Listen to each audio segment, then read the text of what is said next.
দেলোয়ার হোসেন সাইদি সাহেব রহমতুল্লাহ আলাই এক যুগেরও বেশি এই জালেমের কারাগারে ছিলেন, এক মুহূর্তের জন্য আপোষ করে নাই। আস্তে কেন ধরে বলে ঠিক কিনা? শাহাদাতের নজরানা পেশ করেছেন, তারপরও আপোষ করে নাই। হাস্যোজ্জ্বল সুস্থ সবল এই মানুষটাকে কাশিমপুরের কারাগার থেকে চিকিৎসার মিথ্যা কথা বলে ঢাকা এনে ইঞ্জেকশন পুশ করে যে ডাক্তার থেকে হত্যা করেছে, আমি হলফ করে বলতে পারি আজ হোক কাল হোক 50 বছর পরে হোক স্বাস্থ্যবক মাটির নিচে লুকিয়ে থাকলো ওই হত্যাকারী ডাক্তারের বিচার বাংলার জমিনে হবে হবে হবে হবে হবে। রনি বেয়াদব, রনি নামে মানুষরূপী আস্ত জানোয়ার যে আল্লামা মামুনুল হক সাহেবকে জনতার সামনে হেনস্থা করেছিলেন, আমি জানতে চাই সেই রনি সাহেব এখন কোথায়? আর মামুন সাহেব শাইখুল হাদিস ইবনে শাইখুল হাদিস আল্লামা মামুনুল হক সাহেব চট্টগ্রাম মুখী পথসভায় লক্ষ জনতার সামনে সোনার গায়ে বক্তব্য দিয়ে বেড়ায়, তোমরা ইন্দুরের কাঁটায় পলায়ন করেছ, তালাশ করে বলা যায় না, ঠিক কিনা বলে?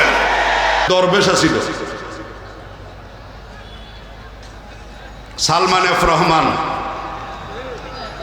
শুভ্রধারী,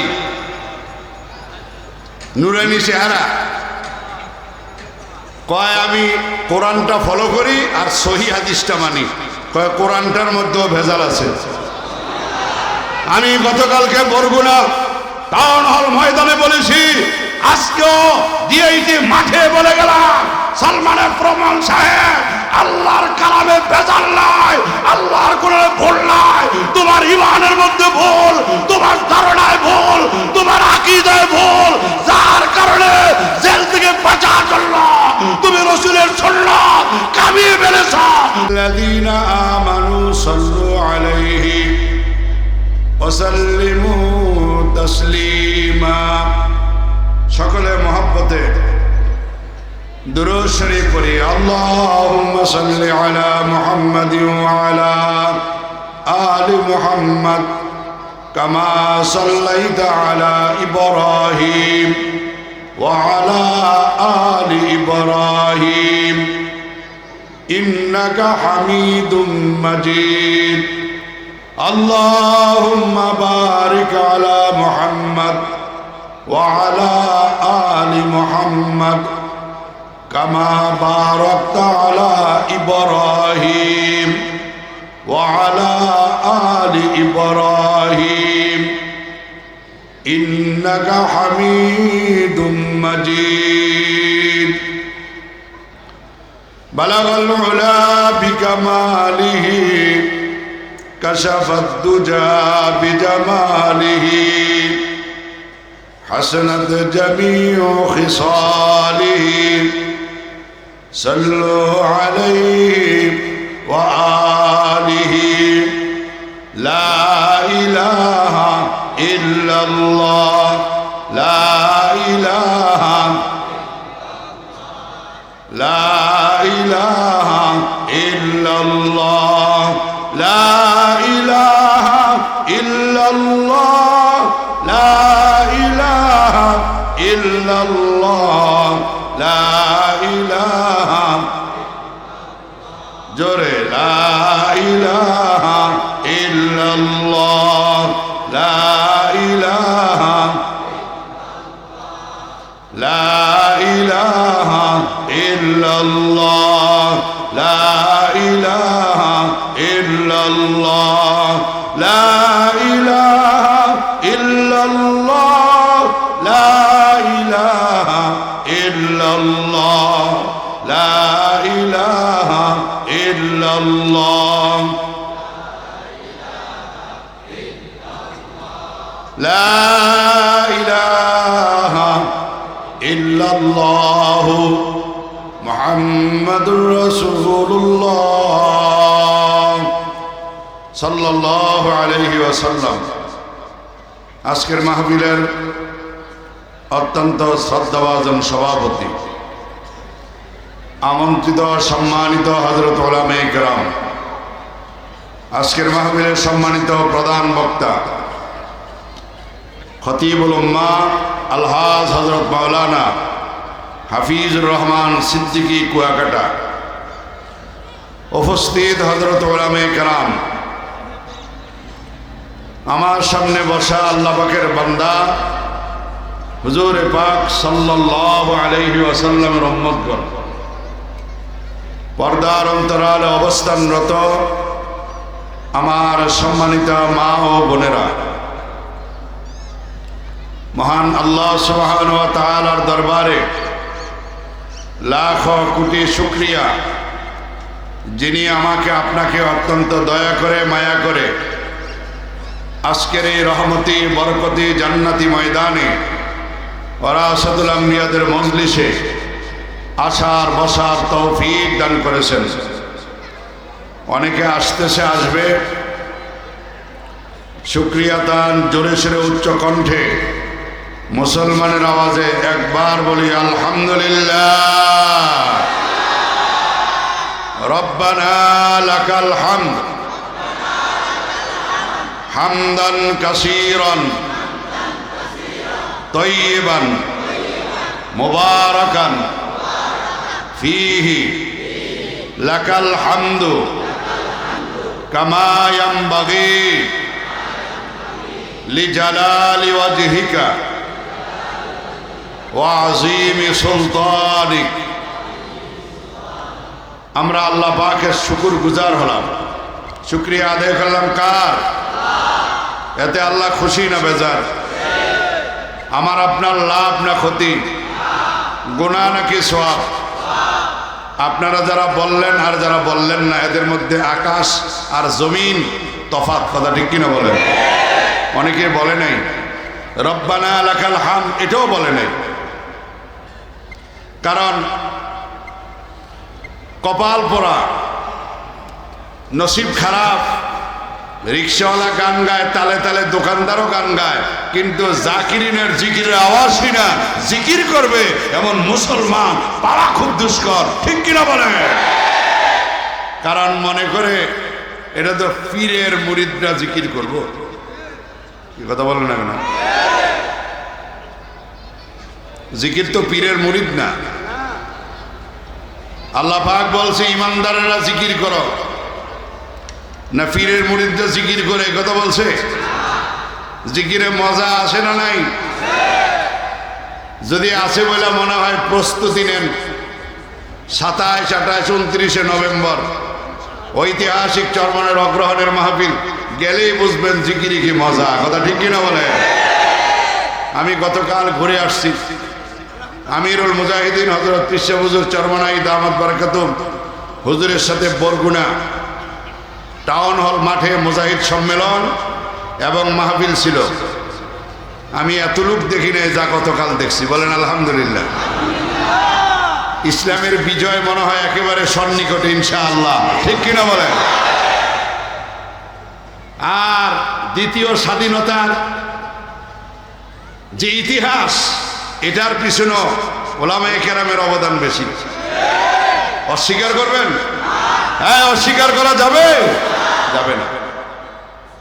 কারণ আপনারা জানেন শাইখের চরমনাই 2 লক্ষাধিক লোক নিয়ে জীবন বাজি রেখে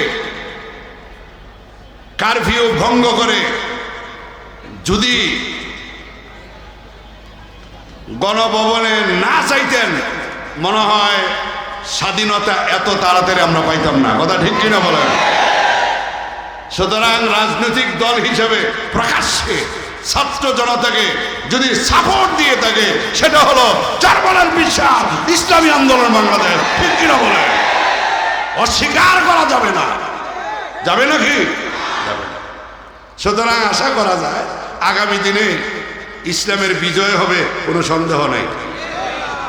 এর জন্য কিছু রক্ত, কিছু ঘাম, কিছু সময় আল্লাহ রাস্তায় দেওয়া লাগবে তো, কি কথা বলেন না কেন? আল্লাহ যেন কবুল করে, বলেন আমিন। আর জোরে বলেন আমিন। ওনারা বন্দুকের নলের সামনে দাঁড়ায় প্রতিবাদ করে, আর যারা বলছিল পালাবো না, এরা সব জনগণ রেখা পালাইয়া যায়, ঠিক কিনা বলে? কত বড় উশৃঙ্খল কথা। এক দলের সেক্রেটারি জেনারেল আরেক দলের সেক্রেটারি জেনারেল মহাসচিবকে বলে, ফখরুল সাহেব পালাবো না। এই কথা যেদিন বলেছিলেন আমি রহমতপুরে ওই দিন মাহফিলে বলেছিলাম, নিঃসন্দেহে নিশ্চিত 100% এরা পালিয়ে যাবে, কোনো সন্দেহ না, ঠিক কিনা বলেন? কারণ যদি না পালা, এই কথা কোনের দরকারটা কি? এই কথা বল না কেন? যে যেমন ধারণা, এই কথা বলে না কেন? যে যেমন তার ধারণা। যখন বলছে ওবায়দুল কাদের সাহেব, ফখরুল সাহেব পালাবো না, আমি রহমতপুর বলছি এরা পালাইয়া যাবে, কি কথা বল না কেন? তাহলে আমরা আগামী দিনে এমন কাউকে চাই না যারা জনগণের এখানে নিজে সেফ হয়ে যায়। আলেম ওলামার বিরুদ্ধে মামলা মোকদ্দমা কম ছিল কি? আসতে কেন জোরে বল? তারপরে কি আলেম ওলামা ভাগছে? আমাদের এক দরবেশা ছিল সালমান এফ রহমান, শুভ্রধারী, নুরানি চেহারা, কয় আমি কোরআনটা ফলো করি আর সহি হাদিসটা মানি। কয় কোরআনটার মধ্যেও ভেজাল আছে। আমি গতকালকে বরগুনা টাউন হল ময়দানে বলেছি, আজকেও ডিআইটি মাঠে বলে গেলাম, সালমান এফ রহমান সাহেব আল্লাহর কালামে ভেজাল নাই, আল্লাহর কোরআনে ভুল নাই। তোমার ঈমানের মধ্যে ভুল, তোমার ধারণায় ভুল, তোমার আকীদায় ভুল, যার কারণে জেল থেকে বাঁচার জন্য তুমি রাসূলের সুন্নাত কামিয়ে ফেলেছ, ঠিক কি না বলে?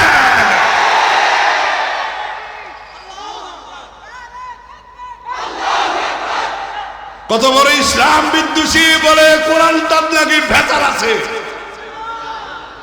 এই মুসলমান বরদাস্ত করা যায়? এজন্য সালমান এফ রহমান সাহেবকে বলবো, তাদের দোসরদেরকে বলবো, তোমাদের আকীদায় ভুল, আল্লাহর কোরআনে ভুল না, আল্লাহর কোরআনে ভুল না, ঠিক কিনা বলে? তোমরা মুনাফিক, তোমরা মুনাফিক। সুতরাং সালমান এফ রহমানের আকীদা যারা পোষণ করে, এরাও কোনো একদিন বিপদ দেখলে দাড়িও কামাই লেবো, মুসু কামাই লেবো, কথা কোন ঠিক না বেটি? আর আমরা কোন দলকে ব্যক্তিকে খুশি করার জন্য এই সুরত, এই লেবাস ধারণ করি নাই। এই জন্য আমাদের জীবন যাইতে পারে, সুন্নতের উপর আঘাত আমরা করবো না, কথা ঠিক কিনা বলেন?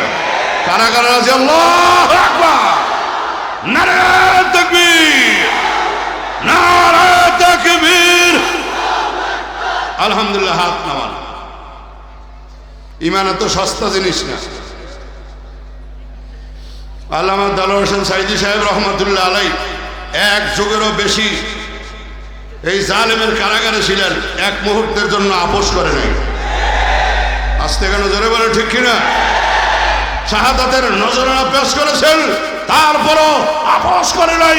হাস্যোজ্জ্বল সুস্থ সবল এই মানুষটাকে কাশিমপুরের কারাগার থেকে চিকিৎসার মিথ্যা কথা বলে ঢাকা এনে ইঞ্জেকশন পুশ করে যে ডাক্তার থেকে হত্যা করেছে, আমি হলফ করে বলতে পারি, আজ হোক কাল হোক 50 বছর পরে হোক, সাততবক মাটির নিচে লুকিয়ে থাকলো ওই হত্যাকারী ডাক্তারের বিচার বাংলার জমিনে হবে হবে হবে হবে হবে হবে।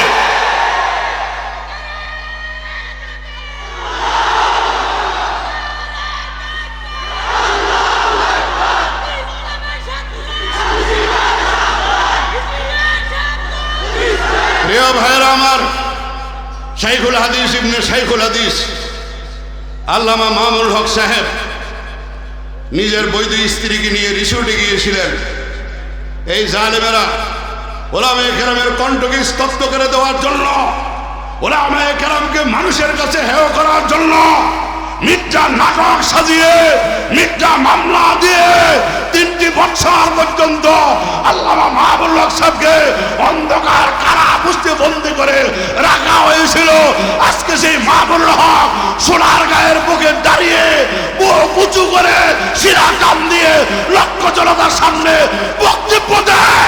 আর যারা ষড়যন্ত্রকারী এরা পালিয়ে গেছে, তালাশ করে পাওয়া যায় না, তালাশ করে পাওয়া যায় না।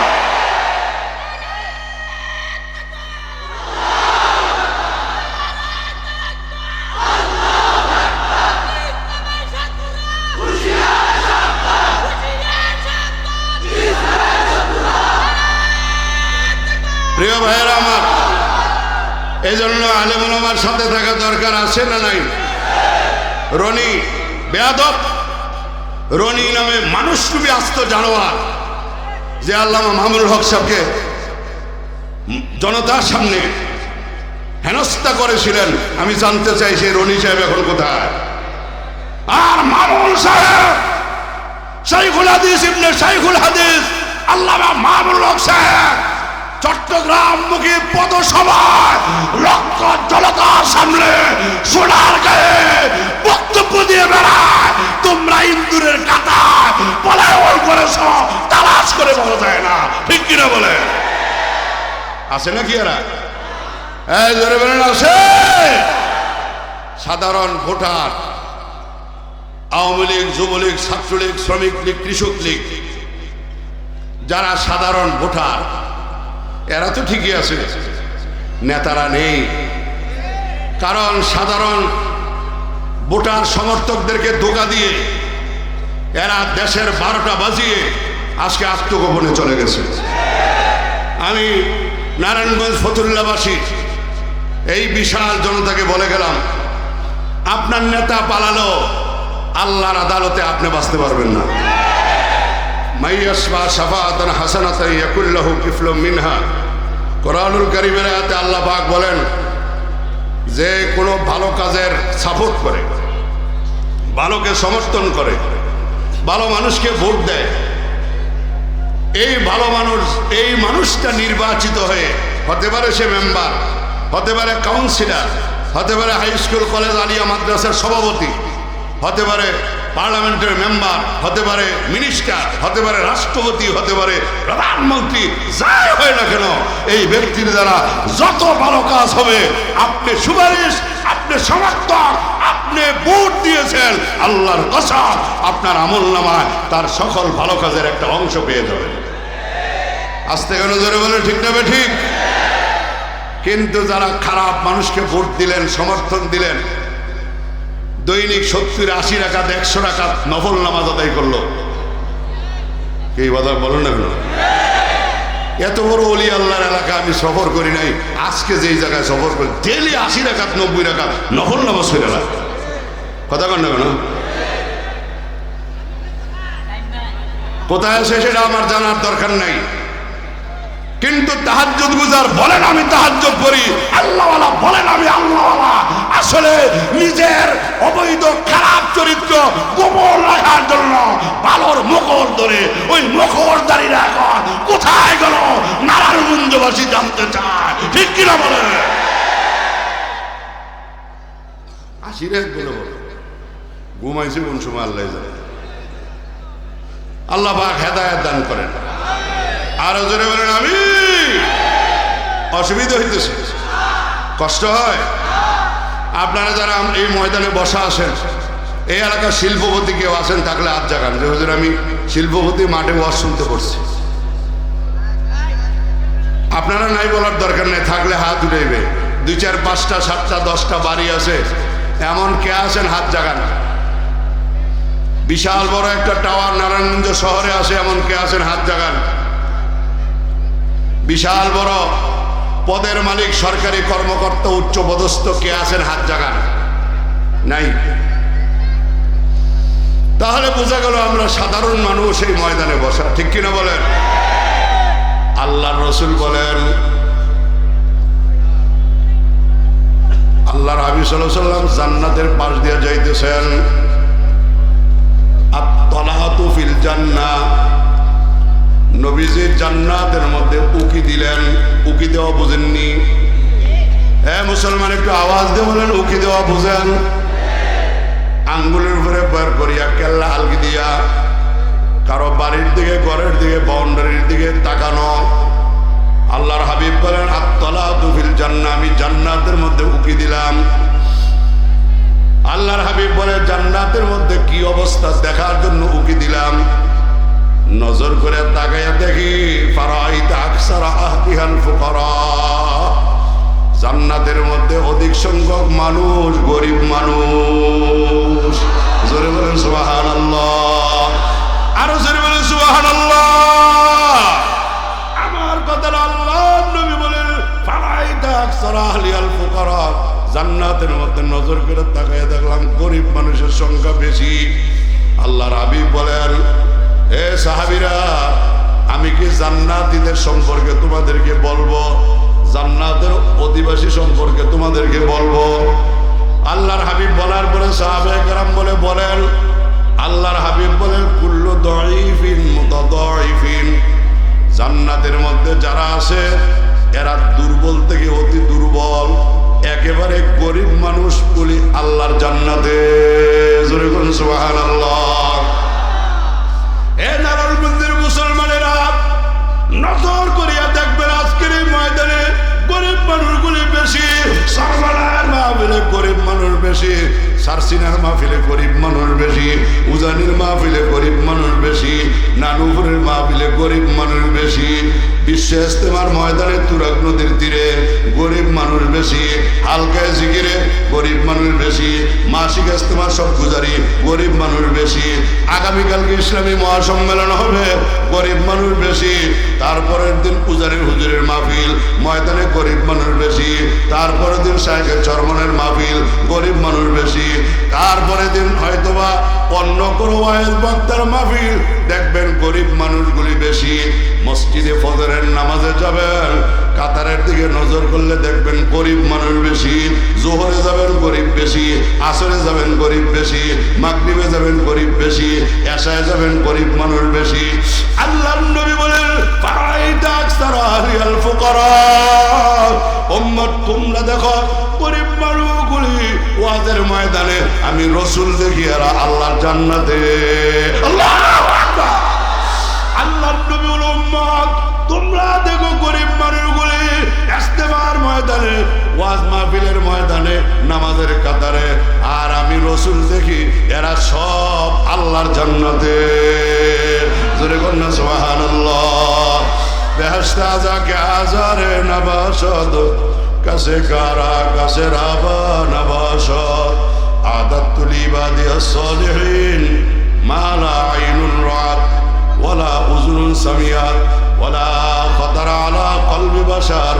বেহেশত আযাকে আযারে নবাশদ, বেহেশত আযাকে আযারে নবাশদ, কাছে কারা কাছে রাবা নবাশদ, আদাতুল ইবাদিয়াস সালিহিন মা লা আইনুন রাআত ওয়ালা উযুনুন সামিআত ওয়ালা খাতার আলা কলবি বাশার। আল্লাহর নবী বলেন উম্মত জান্নাত যারা বাবা, জান্নাতটা কেমন বুঝো, জান্নাতটা কেমন বুঝো? বেহেশত আযাকে আযারে নবাশদ। আল্লাহু আকবার, আল্লাহু আকবার। আল্লাহর নবী বলেন উম্মত জান্নাত এমন জায়গা দুনিয়ার চোখ কোনোদিন দেখে নাই, ঠিক কিনা বলে? জান্নাত এমন জায়গা দুনিয়ার কান কোনোদিন এমন সুন্দর কথা শুনে নাই, জান্নাত এমন জায়গা দুনিয়ার অন্তর কোনোদিন কল্পনাও করে নাই। জোরে বলেন সুবহানাল্লাহ। বড় লোকের বাড়ি গাড়ি বিমান হেলিকপ্টার রকেট লঞ্চার দেখা, দুনিয়ার প্রাডু গাড়ি বড় লোকের দামি গাড়ি দেখা মনে মনে কল্পনা করে আরে আমার বাড়িটা যদি এমন হইতো, আমার গাড়ি যদি এমন হইতো। আল্লাহর হাবিব বলে উম্মত ধৈর্য ধরো, ওয়ালা খাতারা আলা কলবি বাশার। আল্লাহ পাক এমন জান্নাত বানিয়ে রাখছে, এই জান্নাতের কথা মানুষ কোনোদিন কল্পনাও করে নাই। তার মানে মানুষের কল্পনায় যে দূরে ধরে এর সেই তো হাজার হাজার হাজার হাজার কোটি কোটি গুণ বেশি দামি জান্নাত আল্লাহ বানিয়ে রাখছে। ধরে কন্যা সুবহানাল্লাহ। লা ইলাহা ইল্লাল্লাহ, লা ইলাহা, লা ইলাহা ইল্লাল্লাহ, লা ইলাহা ইল্লাল্লাহ, লা ইলাহা ইল্লাল্লাহ, লা ইলাহা। দস্তগিরি कीजिए मेरे खुदा, दस्तगीरी कीजिए मेरे खुदा, दस्तगीरी कीजिए मेरे तेरे से एकदम जुदा। আল্লাহ তুমি আমার মালিক, আমি তোমার গোলাম। আমার আপনার মালিক কে? জোরে ডাক দেন আল্লাহ। আমার আপনার মালিকের নাম কি? আবার আওয়াজ দিয়ে বলেন আমার আপনার মালিক কে? দস্তগিরি कीजिए मेरे खुदा, ताना हूँ मैं तेरे से एकदम जुदा। আল্লাহ তুমি আমার মালিক, আমি তোমার গোলাম। দুনিয়ার মালিক যেমন গরুর গলা রশি দিয়ে আটকে রাখে, ছাগলের গলা রশি দিয়ে আটকে রাখে, আল্লাহ তুমিও মানুষ টুপি এই গরু ছাগল গুলারে তুমি কুট্টুতি ভাবে একটা হাতে ধরে রাখো, যেন একটা মুহূর্তের জন্য তুমি আল্লাহ নামক মালিক আমরা বলিয়া না যায়। আল্লাহু আকবার। দস্তগিরি कीजिए मेरे खुदा, ताना हूँ मैं तेरे से एकदम जुदा। আল্লাহর চিনার দরকার আছে না নাই? জোরে বলে দরকার আছে না নাই? আল্লাহর চিনার জন্য জানি যাই, আল্লাহরে পাওয়ার জন্য নানুঘর যাই, আল্লাহরে পাওয়ার জন্য তাহাজ্জুদ, ঠিক কিনা বলে? আল্লাহরে পাওয়ার জন্য ইস্তেমার ময়দানে যাই, আল্লাহরে পাওয়ার জন্য সরবনের ময়দানে যাই, আল্লাহরে পাওয়ার জন্য সারসিনা যাই, আল্লাহরে পাওয়ার জন্য আলেম ওলামার কাছে যাই। আল্লাহ পাক যেন আমাদেরকে তার আপন বানায়া দেয়। জোরে কোন আমিন। ইদা খালা ফিস সালামি মুবতাহিলান আজাবাহুল্লাহু সুম্মা লাব্বাহু। হযরত আলী রাদিয়াল্লাহু তাআলা বলেন, আল্লাহকে পাওয়ার জন্য আল্লাহর কোন বান্দা যখন তাহাজ্জুদের সময় উঠা তাহাজ্জুদের নামাজ পড়া আল্লাহকে আল্লাহ বলিয়া ডাক দেয়, আমার আল্লাহ সঙ্গে সঙ্গে লাব্বাইক বলে জবাব দিয়া দেয়। জোরে কোন সুবহানাল্লাহ। ইদা খালা ফিস সালামি মুবতাহিলান আজাবাহুল্লাহু সুম্মা লাব্বাহু। ওই আল্লাহরে পাওয়ার জন্যই রিক্সা ভাড়া, অটো ভাড়া, সিএনজি ভাড়া, বাস ভাড়া দিয়া পায়ে হাইটা খাবার দাবার না খাইয়ে ময়দানে আপনারা বসা, কথা বলেন ঠিক না ঠিক? এরকম ভাবে জায়গায় জায়গায় জায়গায় জায়গায় জায়গায় জায়গায় আল্লাহু আকবার বেশি বেশি ওয়াজ মাহফিলের মাধ্যমে, জিকির আজকারের মাধ্যমে, তালিম তরবিয়তের মাধ্যমে, আলেম ওলামাদের আল্লাহু আকবার অংশগ্রহণের মাধ্যমে এরকম মজমা জায়গায় জায়গায় করা দরকার আছে না নাই? যারা আওয়াজ দেবেন আছে না নাই? এই মাহফিলগুলি করাতে আপনারা খুশি না বেজার? লাভ না ক্ষতি? বাজারে আপনাদের এই নারায়ণগঞ্জে অনেক কলেজ আছে, কলেজের উদ্যোগে মাহফিল হয়, কথা বলেন না কেন? এই নারায়ণগঞ্জ সরকারি কলেজ মাহফিল করা? আমি যেই কলেজে শিক্ষকতা করি গত 25 বছর, বাইরা মোহাম্মদ আরিফ কলেজ, মুরাদনগর উপজেলা, কুমিল্লা, 1917 সনে প্রতিষ্ঠিত। মানে 100 বছরের পরেও আরো কয়েক বছর হয়ে গেছে, জিন্দিগিতে কোনোদিন মাহফিল হয় নাই। না আপনাদের এদিকে কলেজ মাহফিল করায়, হাই স্কুল মাহফিল করায়, ইউনিভার্সিটি মাহফিল করায়, বরং এই college, varsity, high school, primary স্কুলের মাঠগুলি মাহফিলের জন্য অনুমতি চাইলে অনেক সময় কর্তৃপক্ষ মাহফিল করার জন্য অনুমতিও দিতে চায় না। আজকে নারায়ণগঞ্জের এই ডিআইটি ময়দানে বলে গেলাম, বাংলাদেশি হিন্দুদের পূজায় যেমন কোনো অনুমতি লাগে না, বরং পুলিশ দিয়া তাদের পূজায় নিরাপত্তার ব্যবস্থা করা হয়। এই শাহজালালের জমিনে, সরমনের হুজুরের জমিনে, সারসিনার হুজুরের জমিনে, ডিআইটি মসজিদের আব্দুল আউয়াল সাহেবের এই পবিত্র এই নারায়ণগঞ্জের জমিনে মাহফিলের জন্য কোনো অনুমতি আমি মনে করি লাগবে না, লাগবে না, লাগবে না, ঠিক কিনা বলে? যদি কোনো কর্মকর্তা বলে অনুমতি নিতে হবে, আমরা স্পষ্ট জানিয়ে দিতে চাই, মুসলমান নিজের টাকা দিয়ে মাহফিল করায়, যদি পূজায় অনুমতি না লাগে, মাহফিল আমাদের ধর্মীয় অনুষ্ঠান, এখানেও অনুমতির শর্ত অনতিবিলম্বে বাতিল করতে হবে, বাতিল করতে হবে, কথা ঠিক কিনা বলে? সাহস থাকলে হিন্দুরা যাই যে অনুমতি লাগবে পূজা, মামুর বাড়ি ভাড়াই দিব। একজন গেছে না, কি কথা বলেন কেন? ওদের যেমন এটা ধর্মীয় অনুষ্ঠান, আমারও এটা ধর্মীয় অনুষ্ঠান। আসতে কেন ধরে বলেন ঠিক কিনা? নারায়ণগঞ্জের ছাত্র আন্দোলনের ভাইদেরকে বলবো, আপনারা বৈষম্য বিরোধী ছাত্র আন্দোলন করে নজির স্থাপন করেছেন। আমি কুমিল্লা থেকে রহমতপুরে এসে আরেকটা আন্দোলনের দাবি আপনাদের কাছে রেখে গেলাম। সেটা হলো হিন্দুরা, বৌদ্ধরা, খ্রিস্টানেরা তারা যদি তাদের ধর্মীয় অনুষ্ঠানে অনুমতির প্রয়োজন না হয়, মুসলমানের ধর্মীয় অনুষ্ঠান মাহফিলে কোনো অনুমতি চলবে না, চলবে না, চলবে না। ঠিক কিনা বলে? বৈষম্য বিরোধী ছাত্র নেতারা, আমি চাই আপনারা এই দাবি প্রধান উপদেষ্টার কাছে উপস্থাপন করবেন। বাংলাদেশে মাহফিলে কোনো অনুভূতির সিস্টেম থাকবে না। এটা বৈষম্য, মুসলমানের প্রতি, আলেম ওলামার প্রতি বৈষম্য। এই বৈষম্য আমরা মানি না, মানি না, মানি না। ঠিক কিনা বলে? আল্লাহ যেন এদেরকে বুঝদান করে। আমার দাবি মনে হয় অযৌক্তিক। জোরে বলতে হবে অযৌক্তিক। ওনাদের পূজায় যদি অনুমতি না লাগে, আমাদের ধর্মীয় অনুষ্ঠানে কোনো অনুমতি লাগবে না। এটা আমাদের প্রাণের দাবি। কথা ঠিক কিনা বলেন? আর যদি এই দাবিকে উপেক্ষা করেন, আপনাদের ইতিহাসও পালানের ইতিহাস হবে। আমরা এটা চাই না। তাহলে বলতেছিলাম, কলেজ মাহফিল করে না, হাই স্কুল মাহফিল করে না, প্রাইমারি মাহফিল করে না, ইউনিভার্সিটি মাহফিল করে না।